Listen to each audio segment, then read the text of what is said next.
See, we can just record. There's this little record button. You don't have to. No big deal. It's no big deal. You can even edit this. Okay. Raising our consciousness changes our environment. Yeah. Is that true? It it attracts the vibration we're at. It finds other vibrations on the same level, or they attract. What do you think about this? Yeah, no, that's my understanding of this subject is very similar to that. It's just something I've noticed too. Well, think about it in this way. If you're coming from the, let's say, Vedic perspective, okay, karma. What is karma? What does it mean literally? You reap what you sow. That's the philosophy of it. What is it? What does it mean? Action and reaction. Yeah. So it's you doing something, something happens. Okay. So it's a similar kind of idea. You're doing things, things are happening. Your mind, you're doing actions. You're creating thought is also an action, right? Thought is also an action. Yep. So we are thinking, our consciousness is in a certain way. We're bringing reactions. Where things are happening in our life. Thought is the root of speech and action. Thinking, feeling, willing. Yeah, these are the activities of the soul, but thought is the root. Like if you think about something enough, it's eventually going to come out of your mouth. Yeah.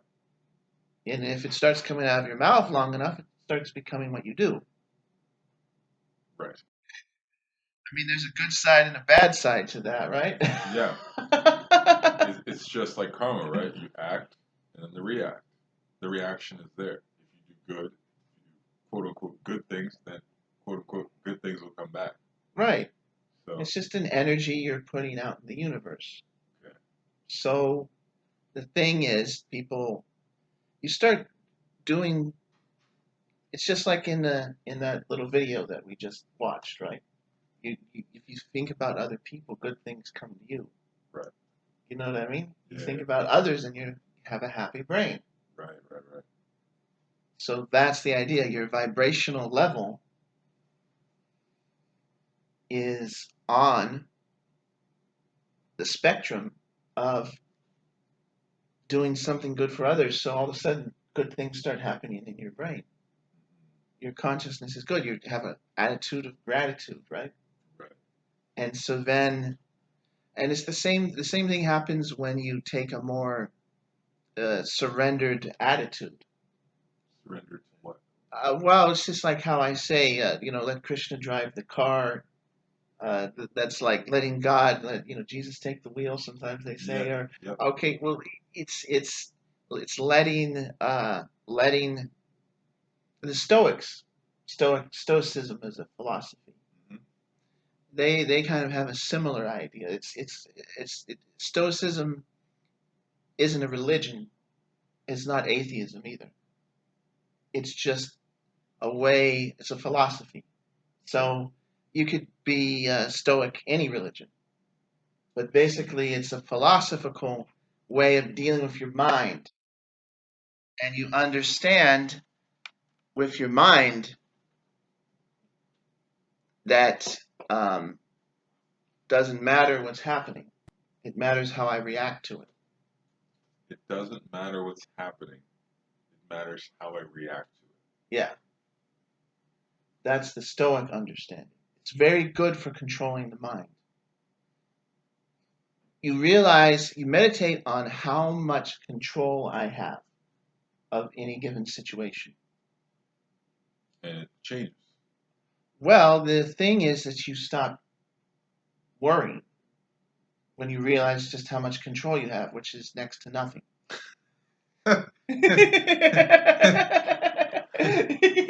Next to nothing. I have next to no control.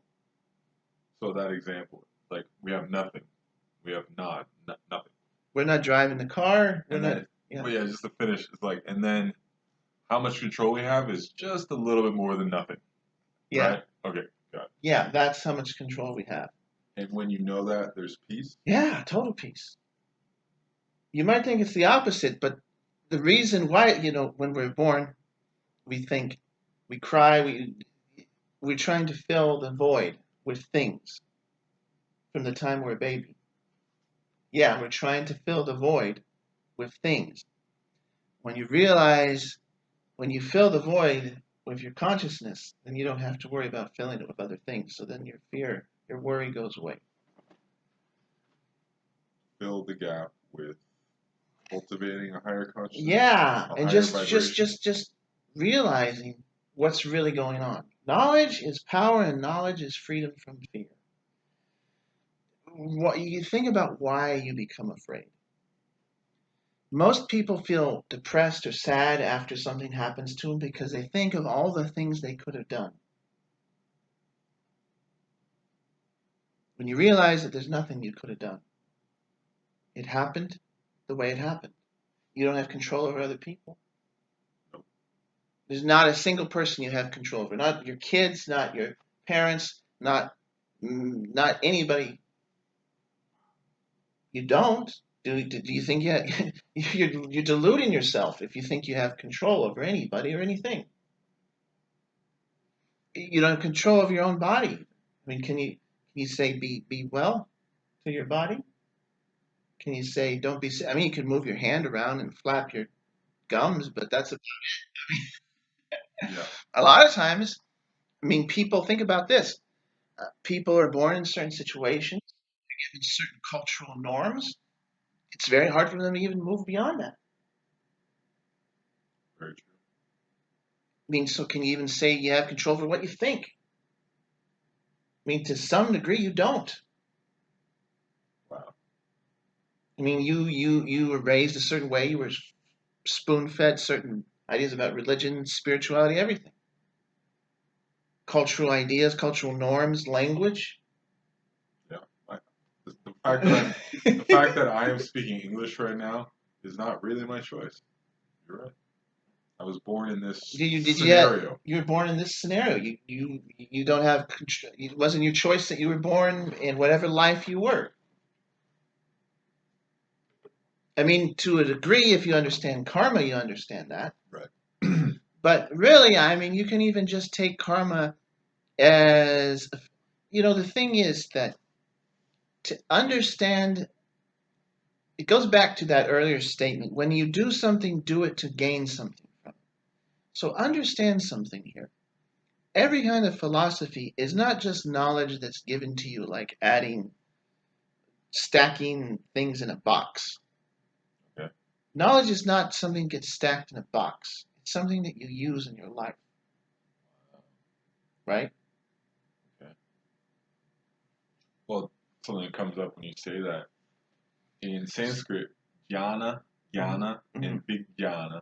Vijnana are jnana means awareness, knowledge, but then vijnana means wisdom, Right, applied knowledge. right. So that's the difference. Like knowledge, you can stack up. You can say I have a PhD, I have all these degrees, but then practically, what can you do? How can you use this knowledge? How is this knowledge effective in your life? Right. And, well, here's something else. So let's look at this. There's the idea of karma. Okay.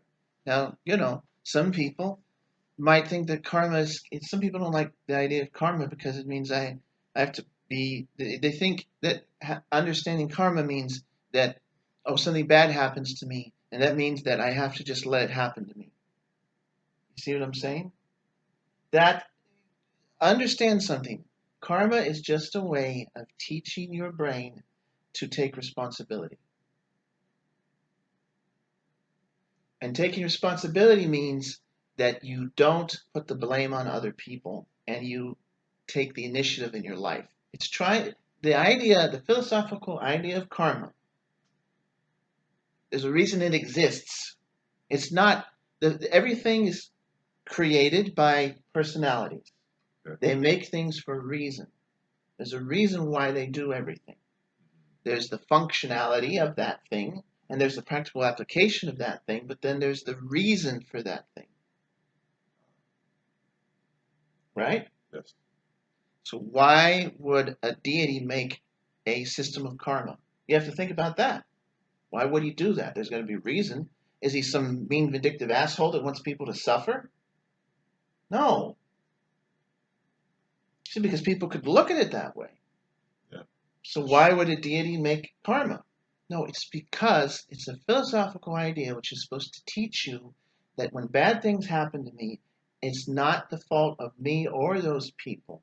It's something that maybe I did in another life, but the most and more important thing is that I take that knowledge and I do something and I go forward and I don't blame other people.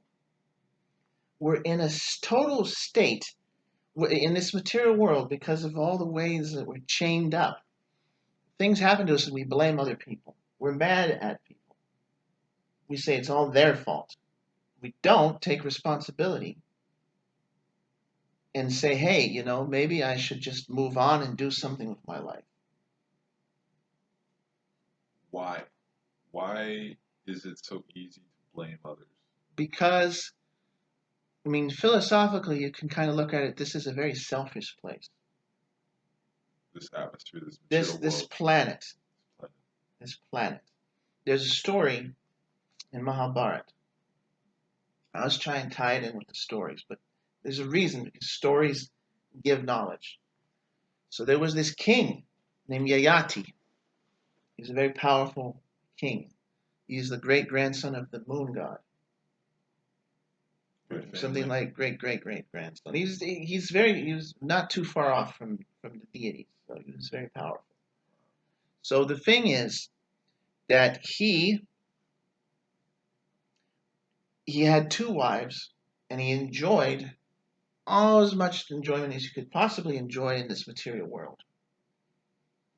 And then he just got kind of tired of it and said, this just ain't cutting. So he did extreme and powerful austerity because he had enough. And the deities came down and they took him up to the heavenly realms. So the thing is that Indra, he's a tricky boy. He's a smart boy. He's a strong boy. Krishna loves him. But he's tricky too because he asked him a very hard question. He wanted to know what was up with his brain. So what Indra did was he said, Yayati, you were well known for the austerities that you did on the earth. Can you see anybody here who has done more than you? So what Yayati did was he looked around and he said, I see nobody who's done more than me. So immediately a hole opened up in the floor and he started to go down. And Indra said, this realm is not a place for the egotistical. Whoa. So you can go to the hell for the egotistical. And that place is called the earth.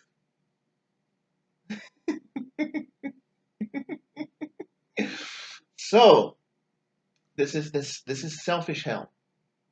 See, everybody thinks this place is heaven on earth, but this is a hellish planet for people that are egotistical and selfish. So if you're on this world in this dimension, there's a reason. So what we notice is the majority of people like to blame everybody else for their problems, and the reason is because they're so self-absorbed.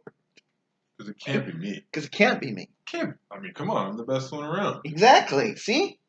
This is the kind of attitude. So that is why. It's just, there's no space for blaming yourself if you're the center. It has to be some external cause because of our own, or the entity's sense of, of perfection, of.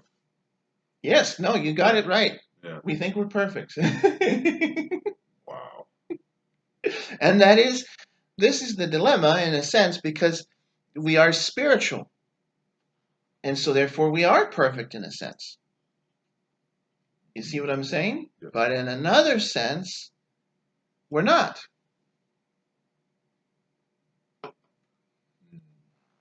Because it's not really us, which is the soul, that's doing the things, but we're getting kind of tugged along. We're kind of riding around in this body, and we're getting pulled over here, we're getting pulled over there. So the idea of philosophy is that we're trying to understand that. move beyond it, or well, put our is the idea is like this. Bhakti is powerful, or devotion is powerful, because what it does is it creates a magnet to the spiritual world. Their nature is a person. We get attracted by the pastimes, by the different things. It creates a magnet through the sneha, or attachment. Sneha. Snehi. Sneha. So your mind is very powerful, and it'll carry you in all kinds of places. So even in this world, right? Oh yeah, well, it's always going to be that way. Always. Mind is a limb of consciousness, right? So there's this there's a divine realm where we can be that thing that's our nature. Because our nature is our nature is our nature, and it's always going to be our nature. But the thing is, this is just a really bad place to try and enact that. This, according to what you just said, this is a place to be egotistical. Yeah. Earth planet. Yeah, it's a very hard place to be. I mean, even in the Swarga, they're not like that. I mean, some people get weird misconceptions, but that isn't exact. They're not exactly like that in that realm. Very powerful beings, and sometimes they mess up, but that's the way the stories work. Sometimes they mess up, and then they have to get rectified. It's like that's allowed to just go on. That's why they have to get rectified. Right. You see what I'm saying? You can't really just have that kind of nature there and expect to just get by. So the thing is that as people, we're supposed to use attachment to get beyond, because we're supposed to have fun. We're supposed to have as much fun as we possibly can. This just is a bad place to try it. And egotistical mood is an impossible way to apply. There's no happiness there because just pleasing yourself, we've tried it. It just doesn't work. It's just not the way the system works. It's just yeah. You can be extraordinarily lucky and have a happy family, live on a farm. Every different people have different ideas, but let's say, for someone like me or maybe you, have a big happy farm with lots of happy animals and happy family and all these things. And you could have that for 50 years maybe, but then it's gone. So that's a good thing to have, but the thing is, it's just this is a bad place to have it. Whoa. See, that's the difference. It's all good things. Most of the things that our people like to do are good things. This is a bad place to do it. And the problem is you keep on getting stuck in the whole fear cycle, all that stuff, because this is the theater. The very good example is, like, you ever been to a movie? Well, I'm certain everybody who's listening to this has been to a movie. Okay, so you're watching a movie, you get really sucked in. You know what I mean? Yeah. And you think, wow, this is so fun. The thing is, though, the movie ends and you get out of the theater. We're trying to make the movie theater our home. You can't live in a movie theater. The movie comes to an There's end. lots of popcorn. There's like strangers around. Yeah, it's fun. It's kind of dark. It's a fun movie. But I can't it can be a live scary there. movie too.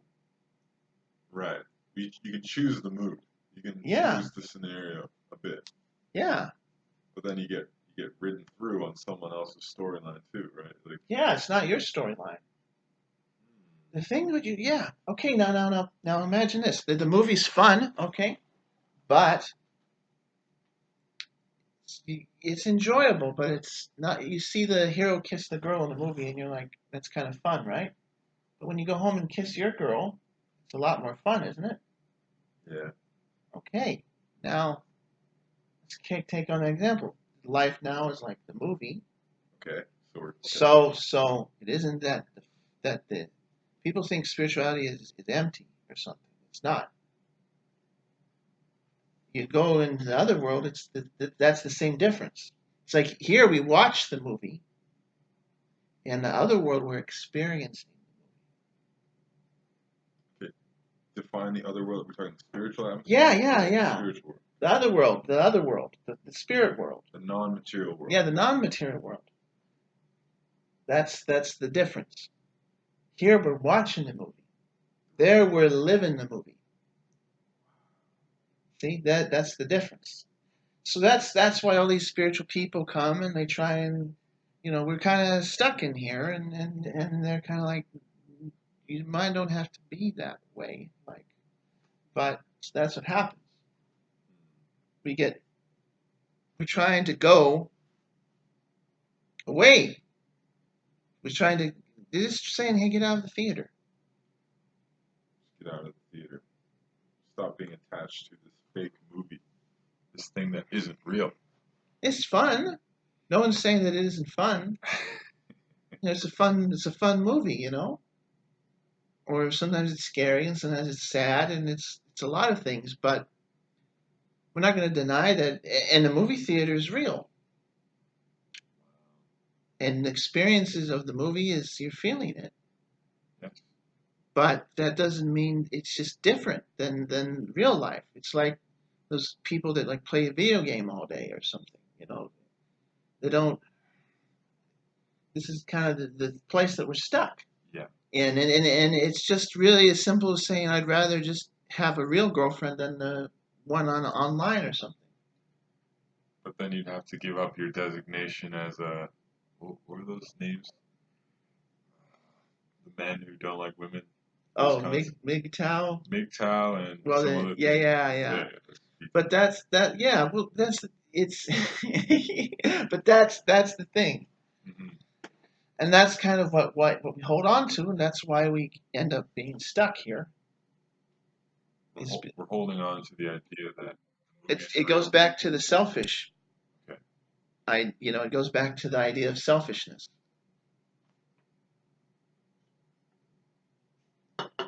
Because we want things to be our way. Ultimately, what Stoicism, I guess Buddhism, and most religions are trying to tell people is just, the world doesn't revolve around you.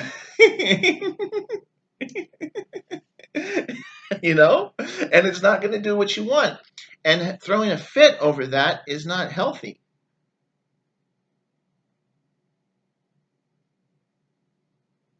Okay, but maybe I'm the exception. Maybe I am the.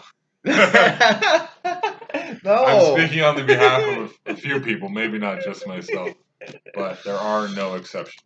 There's no exceptions. There are no. You're not going to meet somebody that controls the world like that. I mean, not here. There's nobody that's listening to this that has that much control over the world.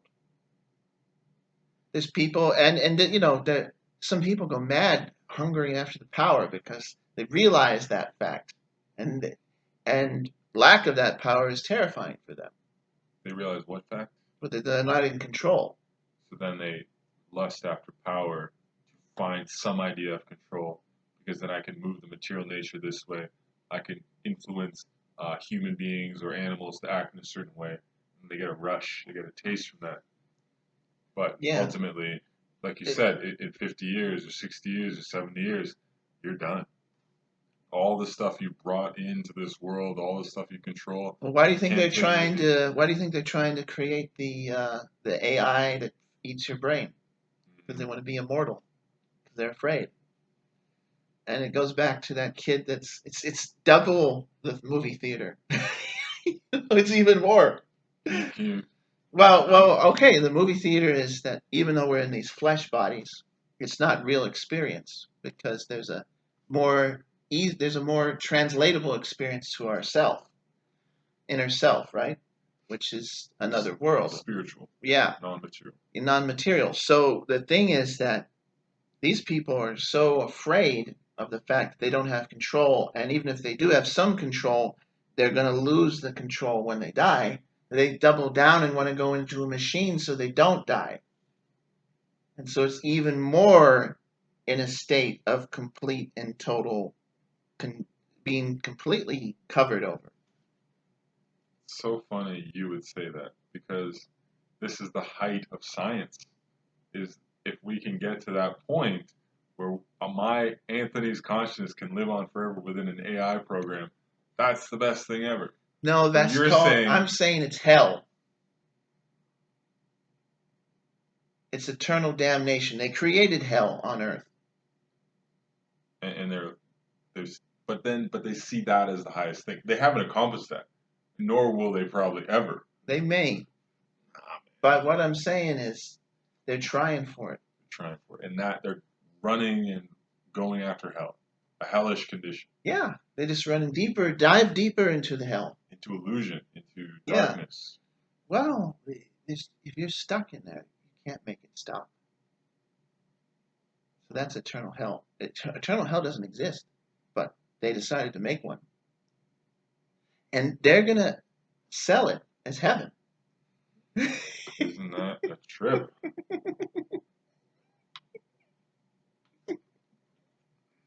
But that's the nature of the material world. It's opposite day.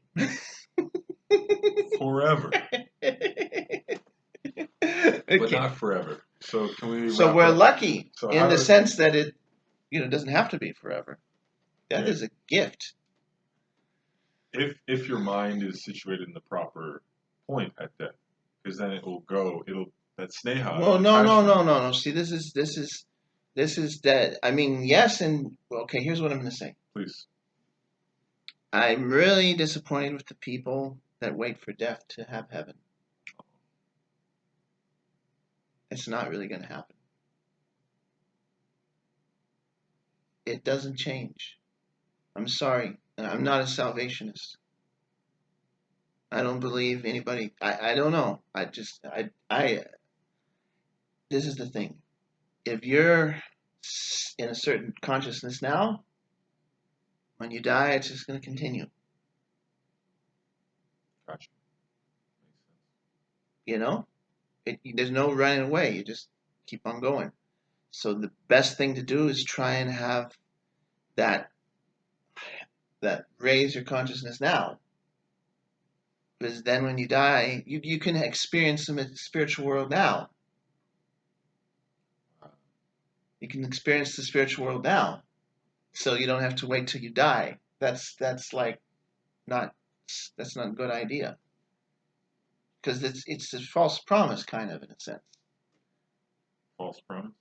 Well, I mean, I can't. I'm not the Lord of the universe, but if your consciousness is messed up, then when you die, do you think it's going to change? Is there some magic spell that's going to happen? I mean, it doesn't. This doesn't seem how nature works. But the thing is, like, it's possible to have that now. So you should try for that now before you die. So then it doesn't end. You know what I mean? I mean, maybe that's like heavy, but it's just the thing is that we can have it now. So, why not try to have it now? Because you're kind of giving away your freedom. It comes back to the fear of death, like we were talking in the live stream. People sell so much for a ticket to heaven. You know what I mean? People you auction off a lot for that ticket to heaven. And I honestly can't say that there is one. It's better to be in pure bliss now so that then, it doesn't end. I mean, the thing is that, I mean, I don't know. The thing is, I don't have a guru, and I haven't been saved, so I can't vouch for that because it's not within my experience. But it just, philosophically. It just seems that it makes more sense to me that you should try and cultivate a spiritual understanding now. Maybe I have a room of possibility in my mind that maybe that's not possible for everybody. So maybe facilities like gurus and saviors and whatnot might be for those kinds of people. So what's okay? I'm just gonna ask you this. What's the difference between what you're saying and someone who's after salvation and like kind of waiting for someone else to like uh, relieve them of their suffering? What's the difference? Well, it's kind of like this. There's this phrase. It's you can give a man a fish, he eats for a day, and you teach a man to fish, and he eats for his life. Mm-hmm. What I've noticed, and this is just experience, because I've been around people, I've been around spirituality for 20 years now, or more. I mean, I was born with it, but I mean, around spiritual organizations Okay. for 20 years now. And what I've noticed is that salvation is more like the giving the fish. And the people come back daily for their fish. They don't know how to grab it for themselves.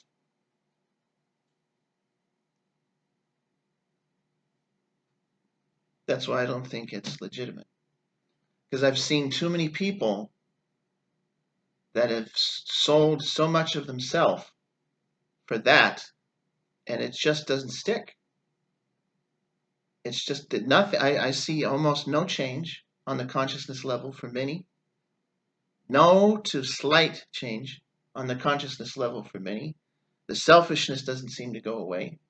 So many of these problems they're not even aware of, and they just go and they get their weekly fish, and it I'm not seeing the kind of growth that one might hope to associate, and so to me it seems like it's not working, and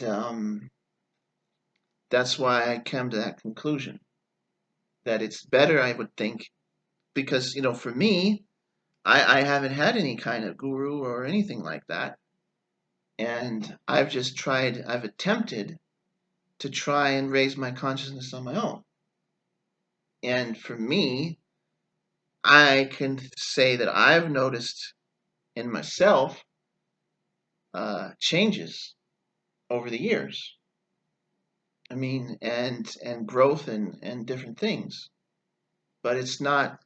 I mean, I can't say for certain if you know. I definitely feel that I'm going somewhere, and the other thing though, which I like about it, is that it's something which it feels more natural to me. It's just like some people they go on a fad diet and then it doesn't work. It's like a crash diet. And then some people they just kind of change certain things, and then it slowly happens over time, and then they get to a place of health or whatever. I kind of see the salvationist thing almost in that sense. It's kind of like a crash diet because it seems that people keep on coming back for their thing, and it's not really doing much for them, and it doesn't feel almost natural, one could say. But but trying to just, I mean, it's not that you disregard spiritual teachers or you disregard. I don't think you even disregarded spiritual No, teachers. no, no, I Because don't. You don't. all the information you take it and then apply it to yourself. But Right, exactly. Well, that's the whole point. yeah, That's the take that I got out of what's going on. Is I was tired of too many people around me. It's just an observation, but too many people they read the book, but they just I don't know what they even think it is.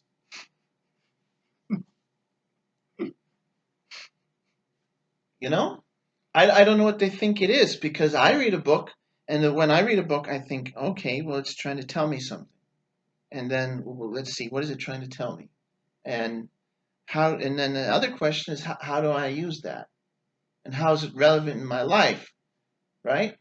And some people they get a book and they just kind of, I don't know, they just look at the pictures or something. I don't know. I Well, mean, some people look at the book and then, kind of in your selfish, egotistical point of view, it's like instead of applying it to themselves, they apply it to others and think these people aren't doing it. Therefore, right. I'm better than them, so I'm going to teach them how to read the book or how Yeah. to Or yeah, they pick, dominate or others. they like, yeah, or they look in the book and then they use it to justify, Oh, right, the their thing, own their own, nonsense. yeah, their own nonsense.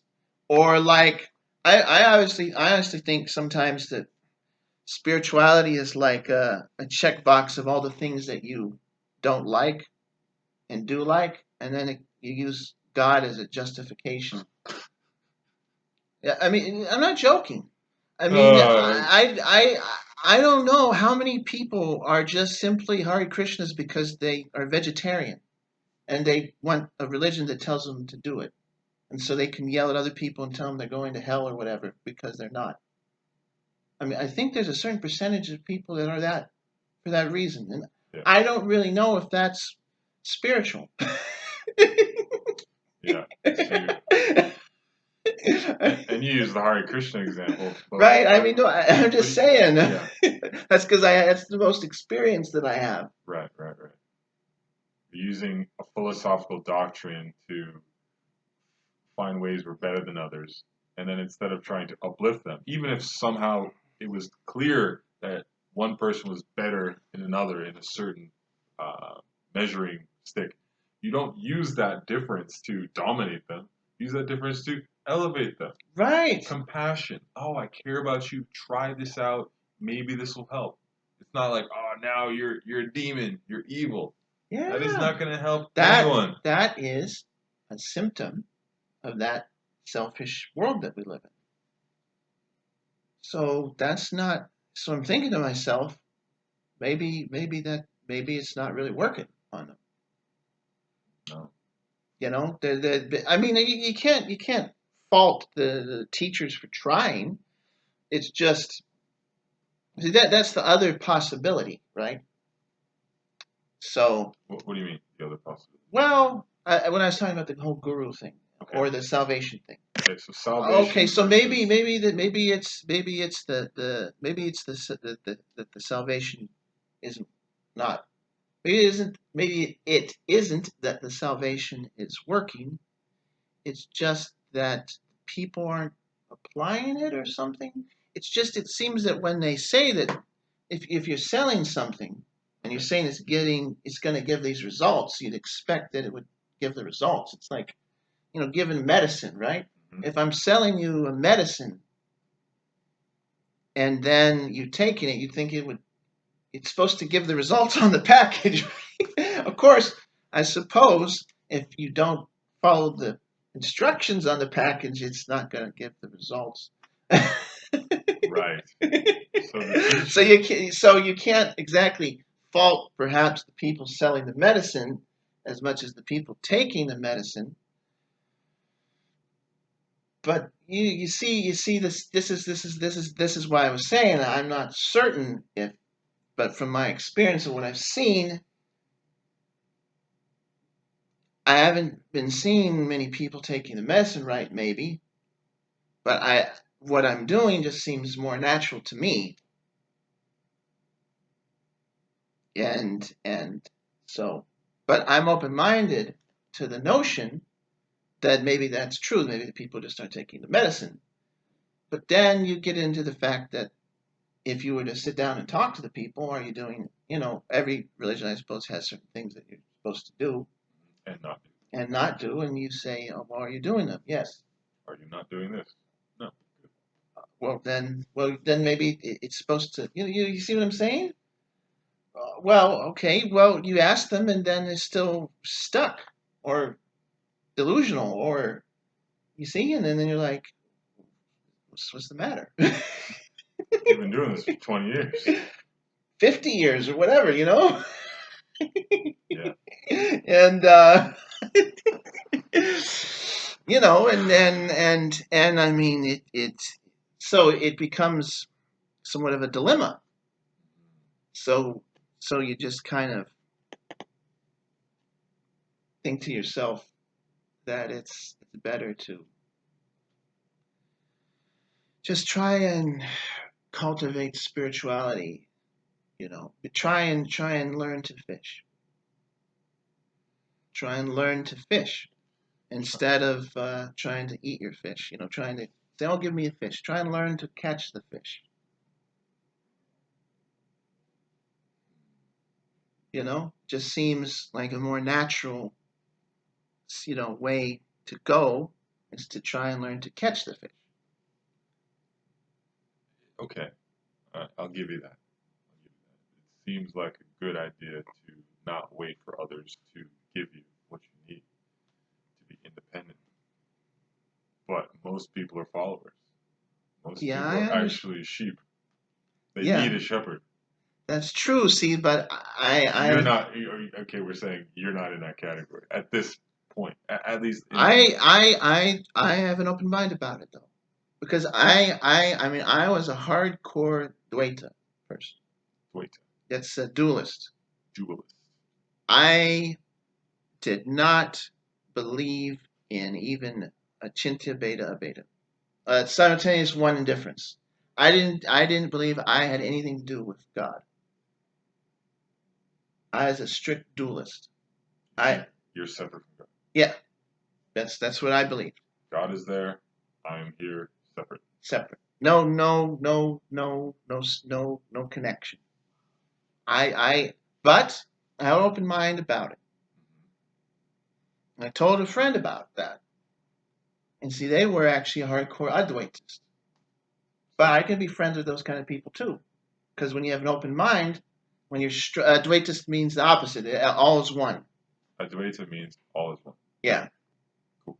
So this person was this hardcore all is one. And I was a hardcore hell no. It's all separate. So the thing is, I explained this to him and I was just like, it's not within my experience. And for me, experience is important.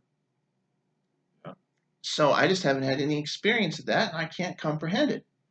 And he says, "Well, there's different. You just can't send them. If it doesn't have any, if it doesn't have any impact on my life, I don't think it's real." Wow, that's deep. But I'm open-minded to the fact it could be real, but I have to experience it first. That's the way I look at everything. Everything I'm telling you is coming from that. Because nothing I tell you is something I haven't experienced. By the way, that's just the way that I am.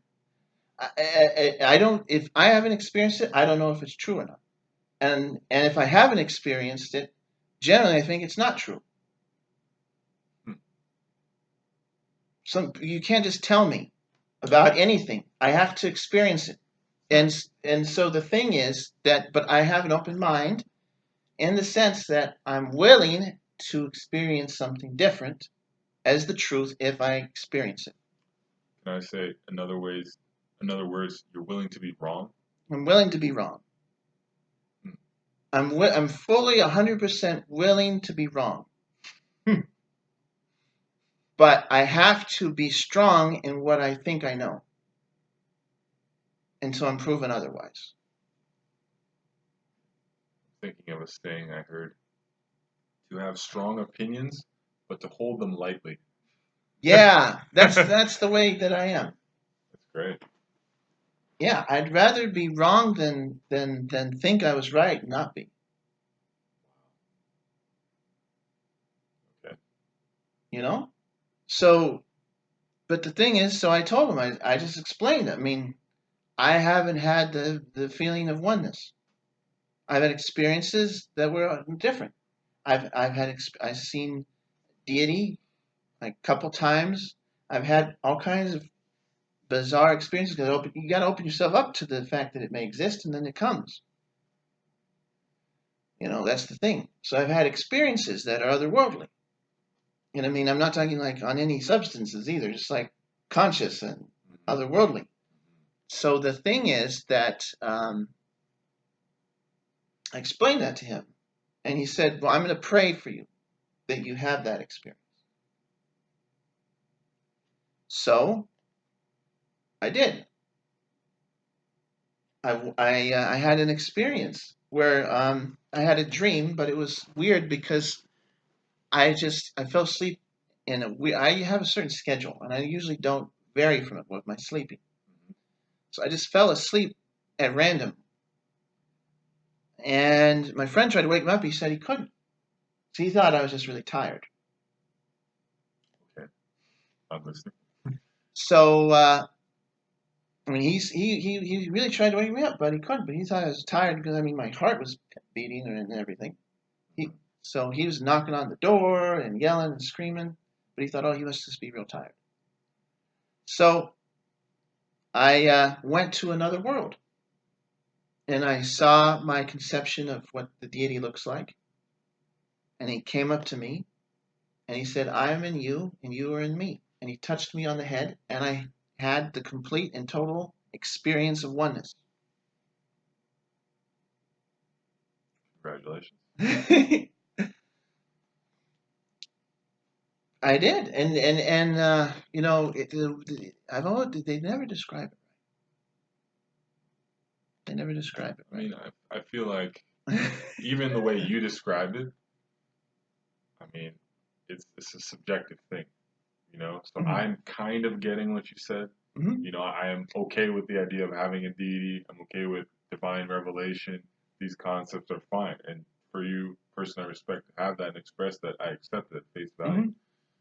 So, but we all have different ways to communicate, and Mhm. you know, it's just. But like you said, experience is the best thing. It's like if you experience it, no matter what anyone else can tell you, it's like, hey man, I experienced it. It's To my my perspective. yeah. You can't come into my life and say it was less or more or whatever. I experienced it. So don't get involved. You can talk philosophy, you can talk about maybe I was wrong in the math or whatever, but don't tell me that my experience is not good enough. Anyways. Yeah, no, no, that's the truth. Hmm. Because then the soul is a person. So we can't anyway. So the thing was, I had this experience, and the word that I think they should use in these kind of communities where they believe in oneness is completeness. Hmm. That's the more accurate term. The more accurate term is completeness because it's not that you lose anything; you just fill up the parts that are missing.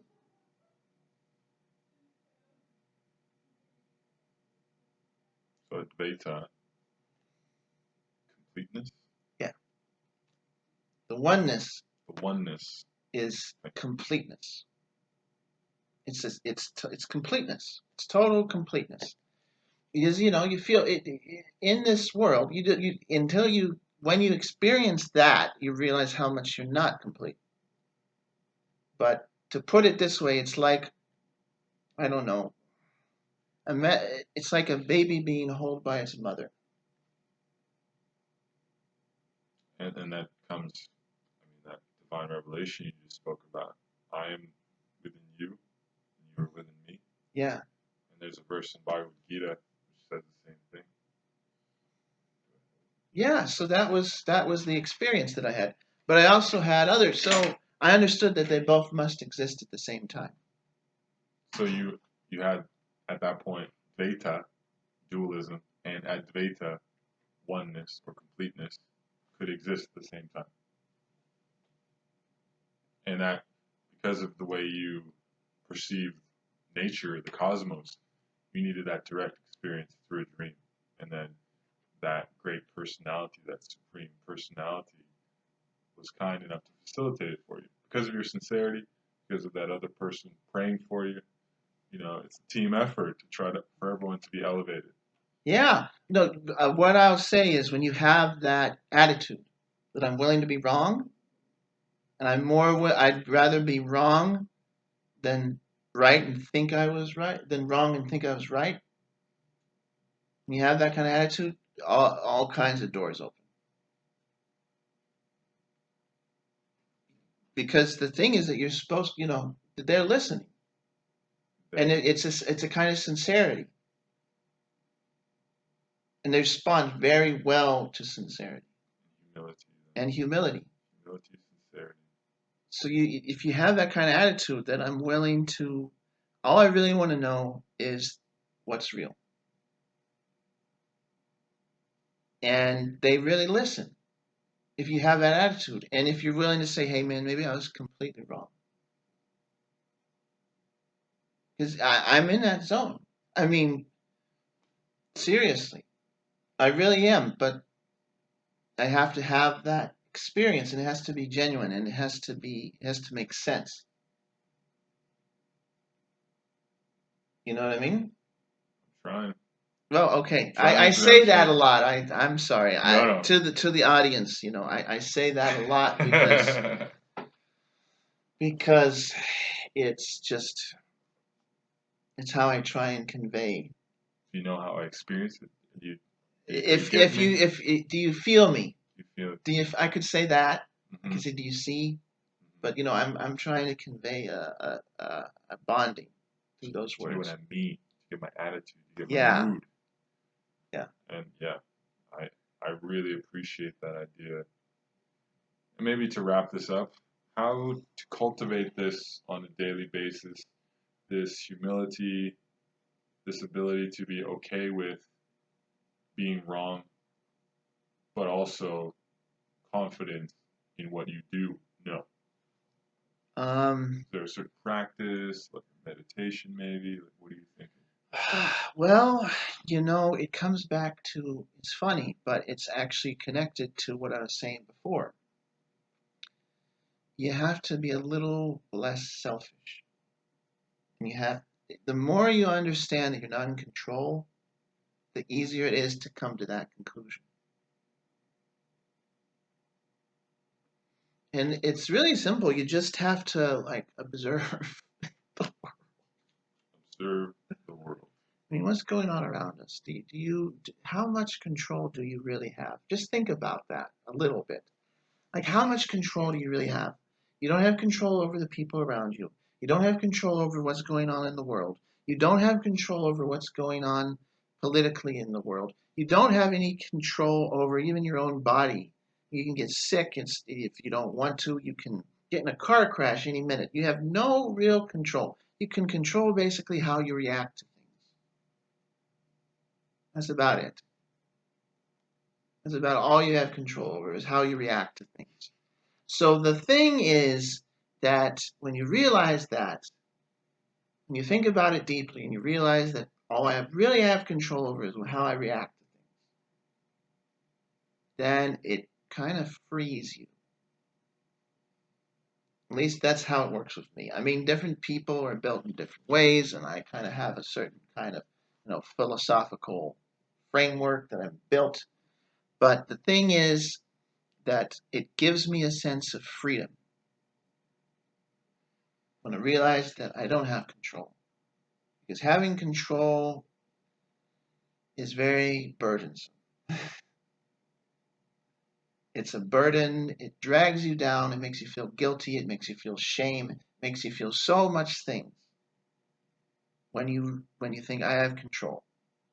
There's so much stuff attached to that because we're not fit to be deities. So the thing is, when you let go of that feeling that I'm in control, it frees you. Let go of that feeling that I'm in control. Then it frees you, and it makes it easy for you to be in that state where you don't have to think. You don't have to have that control. See, that desire to be right is another form of control. That's a whole other topic. But that's the thing. Yeah, I have to be right. People that have, it's very hard for air signs, by the way. But it's also just very hard for people that have hard life. We have to, life can be hard, and so people need to latch on to something, to make them feel worthy. It's often a self esteem issue, really. And when you don't have good self-esteem, then it makes you feel that I need to latch onto something.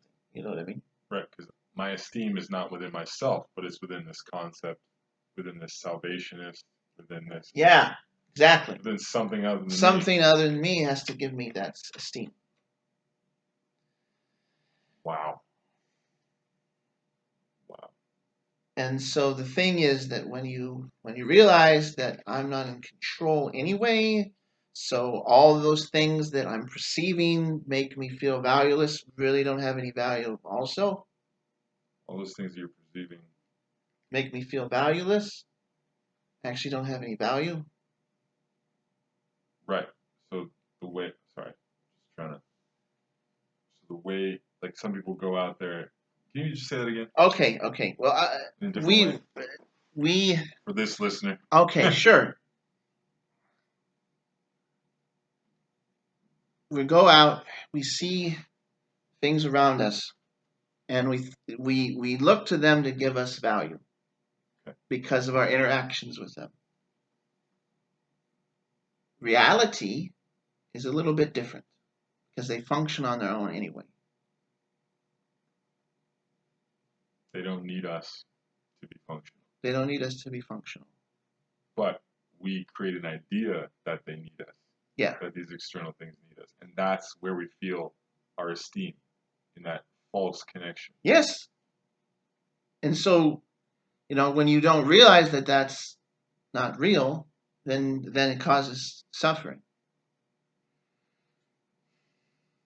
But when you think about it, for it people, you don't have, like, okay, I'll give you a good example. You drive in a car, and somebody honks at you and they're mad. That might make you feel bad. Yeah. There might be a reason for it. There might not. Whatever the reason, you don't have control over that person. So them being mad at you should make you feel bad because it's not within your domain of control. So why worry? You don't need to worry about things that you don't have control over.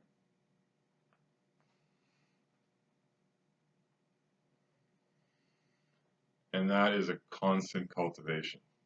Like you don't just learn that once and then No, it's pushed on you from the time you take your first breath. you don't have control. No, that you have to worry about things that you don't have control. Right, sorry. Yep. It's pushed on you from the time you take your first breath. Everybody's terrified. It's constant, you know. It's worse and worse with this Facebook generation. Social media. Social media, none of that matters. Not one bit. Not one bit does it matter. But people are committing suicide all the time over this. Little kids. Yeah, they didn't get enough likes on their posts. Yeah. Mm. It makes you feel, that's not reality. It's not truth. But that's the thing. It's learning to overcome that. And this is the other thing. And we're not going to go too long, but it's just something I feel I have to. It's something I feel I have to say. When you start going on this path of trying to understand, you realize how much you're not aware and how much you don't know. And that's why it's good to have other people, because they can point things out to you. Other people you respect and trust. Yeah, especially that. I mean, Yeah. not like, over hypercritical people, but the thing is that we find ourselves in situations where you can do something your whole life because of this fact that we're born in certain situations. You can be in a state of ignorance, like, for a lot of your life, and not. It's layers of opening up to reality. What starts happening? You know what I mean? Layers of opening up to reality. Yeah, because reality opening up to you in layers. Yeah, well, you think you're aware of certain things. Then you become a little detached and you realize certain things, and then you realize, oh, wait, I act in this certain way and I wasn't aware of it. And then you realize, oh, wait, I do this and I wasn't aware of it. And then you're like, oh, I do this and I wasn't aware of that. And then it's like the classic example is the guy who says if you have a marble-sized consciousness, if you have a marble-sized consciousness, you can only see a marble-sized awareness. But then if it grows to a golf ball or a basketball or whatever, then you have more awareness. So the thing is that as your consciousness increases, then you notice the things that you do that are stupid or just like, things, learned behaviors, just all kinds of stuff like that, which you just don't even realize is bad or just maybe needs improvement or, things like that. Like, oh wow, I react this certain way and I'm not, you just do it naturally. You know what I mean? And you're like, wait, that's just that's a learned behavior, and I don't need to do that. So I'm trying to let it go. Or just certain things, like some things are generational. Like it's almost in your DNA. Like your ancestors did it for so many years that it's just like stuck, and it's learned behavior through generations. And so it's learning to free yourself from that. It's not their fault. They just were stuck in it. You know what I mean? Oh yeah. They got stuck in a situation, and so it just got passed down generation, generation, generation because of the traumas of history. I mean, history is full of crap, so it gets carried down to us. So many people, that had.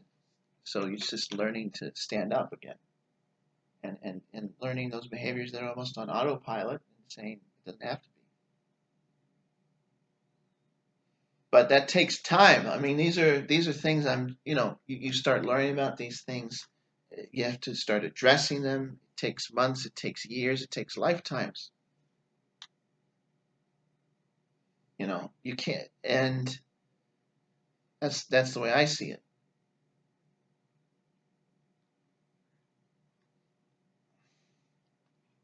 Okay, well, anyway, thank you very much for listening. This was a impromptu philosophical discussion, one of many, I suppose, in the future. Yes, definitely. Yeah, so Thank you so much. Peace and love. Hare Krishna. thank you. Yeah, namaste.